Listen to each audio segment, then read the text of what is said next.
I'm Dr. J.R. Rudsky, and this video demonstrates arthroscopic stabilization for treatment of anterior-inferior shoulder instability in a healthy, active 18-year-old female athlete.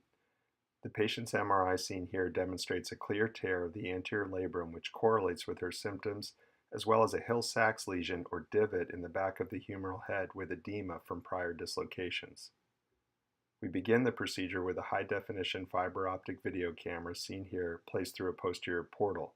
Through our anterior working portal, we insert a device to mobilize the labral tear that extends posteriorly and inferiorly. Our next step is to place a posterior-inferior anchor with a cannulated drill system through an accessory 4mm skin incision. This 2mm anchor is non-metallic and made of biocompatible plastic with embedded high-strength, low-profile suture. A suture passing device is used to grab selective bites of the labrum and adjacent capsule, which makes up the posterior band of the inferior glenohumeral ligament. This posterior horizontal mattress suture is not tied until the completion of the procedure. We selectively and precisely place the suture passing device through the capsule and labrum to restore appropriate tension to the capsulolabral complex and the posterior band of the inferior glenohumeral ligament as seen here. Horizontal mattress sutures enable us to restore the tension more anatomically and allow for better knot stack placement away from the chondral surfaces. We then turn our attention to anterior-inferior anchor placement at the 530 position on the peripheral face of the glenoid. This is a mobilization device preparing the anterior labral tear to restore the patient's native anatomy.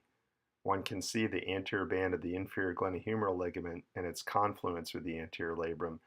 Adequate mobilization is essential to a successful repair, and the capsulolabral complex must be mobilized such that the fibers of the subscapularis can be visualized deep to the capsulolabral complex.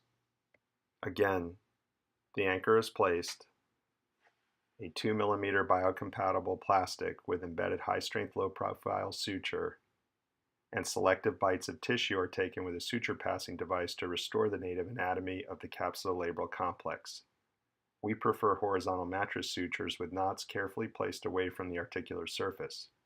This technique allows careful tensioning of the tissue, and the narrow diameter suture leaves a smaller knot stack in comparison to other devices. Sutures are retrieved and shuttled as seen posteriorly. This is a pinch tuck technique to grab selective bites of capsule as well as the labrum.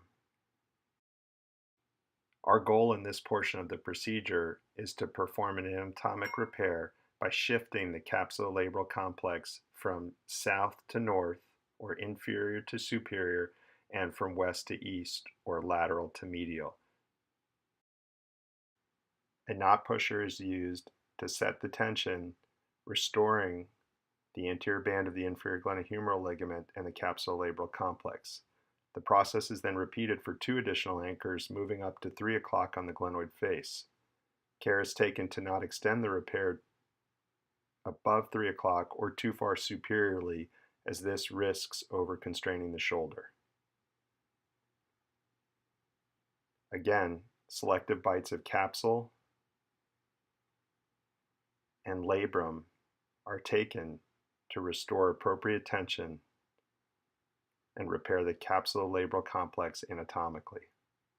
By carefully placing each suture and adjusting the tension when tying our knots, we are able to restore the appropriate tension in the anterior band of the inferior glenohumeral ligament, which is the primary restraint to anterior instability. Repairing the labrum alone is not sufficient to restore the anatomy and minimize the risk of recurrent instability, and is a common mode of failure. Knots are tied with an arthroscopic knot pusher or tying device through a small portal less than 1 to 1.5 centimeters, which enables a minimally invasive and less traumatic procedure to restore stability of the shoulder. An additional benefit of this technique using 2mm anchors through an arthroscopic approach is better preservation of glenoid bone stock.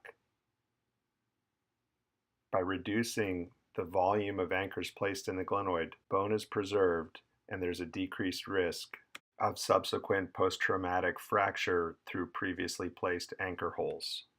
such as the postage stamp fractures described in the literature. Here we see the final knot being tied, and looking down the neck, we can see appropriate restoration of the anterior band of the inferior glenohumeral ligament and an anatomic repair of the capsulolabral complex. We then turn attention to tying the posterior anchor suture, restoring the posterior capsulolabral complex. Here again, the anterior repair is seen and the repair completed. The patient will go into a sling for 6 weeks with a cryotherapy device to help minimize pain and narcotic use. For further information, please visit www.jrrudskymd.com.